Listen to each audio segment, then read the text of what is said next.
नमस्कार बच्चों, कैसे हो? तो अब मैं आपको आज आपका जो सीयूटी का पेपर हुआ है उसका सेट 1 आपके साथ डिस्कस करने जा रहा हूं। देखिए, आपका सीयूटी के पेपर में सेट 1 में वैसे तो सभी सेट एक जैसे थे, लेकिन फिर भी आप सेट 1 को देख लेंगे तो अपने सेट के आंसर्स को मैच कर सकते हैं। सो बच्चों देख लीजिए, मैं आपके सामने ये सेट ए है, इस सेट को डिस्कस करने जा रहा हूं। आप देख लीजिए, और वैसे तो तीनों ही आपके जो सेट थे सारे के सारे वो एक जैसे हैं। आप अपने आंसर्स को अपने क्वेश्चन के हिसाब से मैच कर सकते हैं। सो फर्स्ट ऑफ ऑल, आपका फर्स्ट क्वेश्चन है इस सेट में, dash actually happen. So actually happen, so what is actually happened, that is called as ex post. Now you have in the next question given as multiplier की value you have been given as 5 and delta y is given as 800 and need to calculate change in investment, that means delta i आपको calculate करना है। तो बेटे आपके पास formula आपको पता है, फॉर्मूला है delta Y divide by delta I. इसमें आप वैल्यू पुट कर लीजिए 5, ये है 800, इधर आप डेल्टा आई, सो डेल्टा आई आप बाहर लाएंगे तो डिवाइड हो जाएगा, ये 800 को 5 से डिवाइड करेंगे, आंसर आ गया 160। तो करेक्ट आंसर है आपके पास D 160। Then next question, which of the following statements are true. तो कौन कौन से स्टेटमेंट्स इसमें ट्रू हैं ये आपको बताने हैं। तो करेक्ट आंसर है आपके पास 4। देन पैराडॉक्स ऑफ थ्रिफ्ट, इसके पास आपके पास करेक्ट आंसर है इसका option 1। This is the perfect answer, option 1। Now next one, question number 5। 5 में आपको इसमें मैचिंग करना था, तो इसके हिसाब से आपका आंसर बनता है 2। देन क्वेश्चन नंबर 5 पूछा है, not a function of central bank. तो कौन सा फंक्शन नहीं है? It accepts public deposits and give loan to people. तो ये बेटे इसका सेंट्रल बैंक का काम नहीं होता है। आर्टिकल 112, तो बेटे आर्टिकल 112 बच्चों को याद रख पाना बहुत ही रेयर होता है, तो लेकिन इसका आंसर है यूनियन बजट। क्वेश्चन नंबर 8 में आपका सिंपल सा क्वेश्चन था ये, क्या इसमें आपका कैपिटल रिसीप्ट आएगा और उसके बाद ये आपको अरेंज करना था डेटा। तो बेटे जब तक आपको इसके डेट्स याद नहीं होंगे आप अरेंज नहीं कर सकते हैं। वैसे ये जो एग्रीमेंट हुआ था ये 1971 में हुआ है, ये एग्रीमेंट आपके पास 1995 में, ऑन ब्रेटन वुड्स कॉन्फ्रेंस ये आपके एनसीईआरटी में है, 1944 में हुआ था, और गोल्ड स्टैंडर्ड जो आया था वो 1870 से लेकर और 1920 बीच के बीच में चला था। तो सबसे पहले आपके पास में ये है, तो करेक्ट आंसर है option D. Then question number 10। Question number 10 के लिए तो एकदम जनरल क्वेश्चन था, थोड़ा सा हिसाब किताब लगाएंगे तो बड़े आराम से इसका आंसर 2 निकलता है। क्वेश्चन नंबर 11, इसका परफेक्ट आंसर ऑप्शन 2 है। कैजुअलाइजेशन ऑफ वर्कफोर्स, इसका भी आंसर बेटे 2 है। देन क्वेश्चन नंबर 13, अगेन बेटे डेट वाला क्वेश्चन है, आपको इनके डेट्स याद हैं, तो ये है आपके पास 1982 में।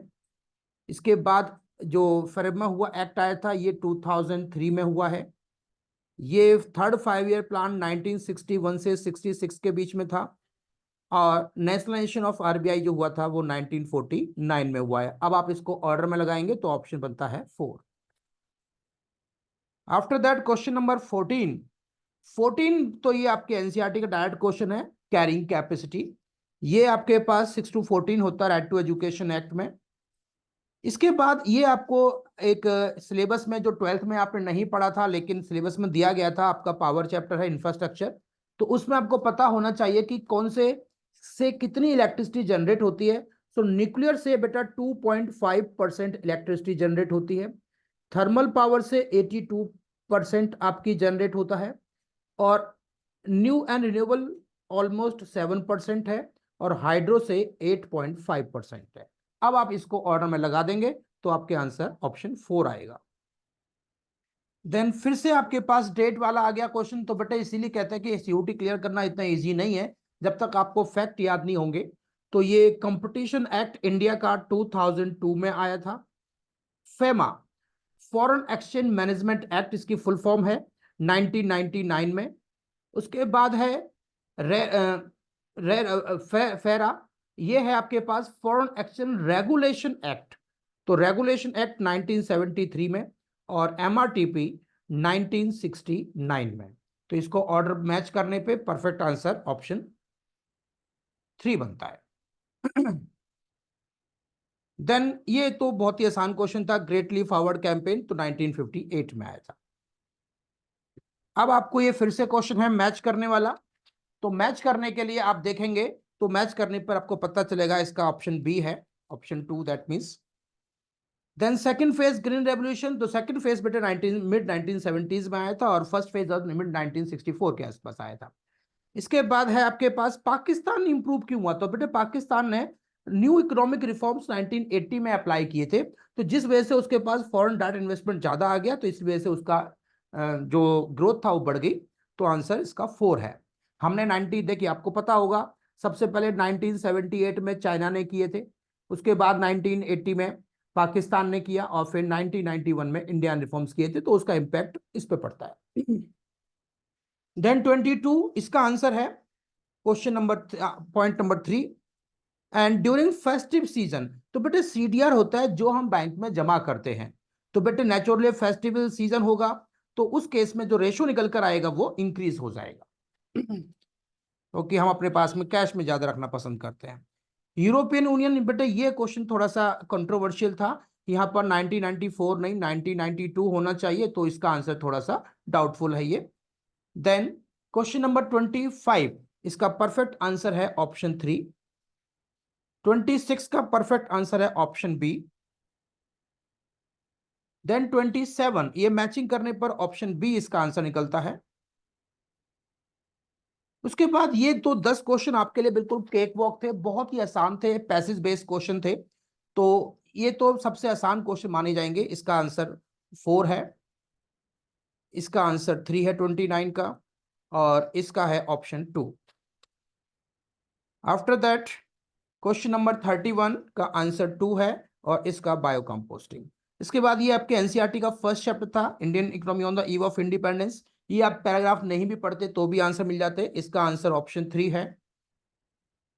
इसके बाद 34 का आंसर ये 4 है।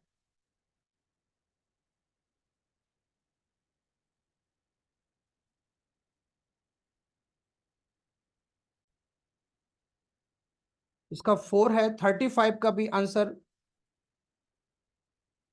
34 का 4 है, और 35 का आंसर 2 है।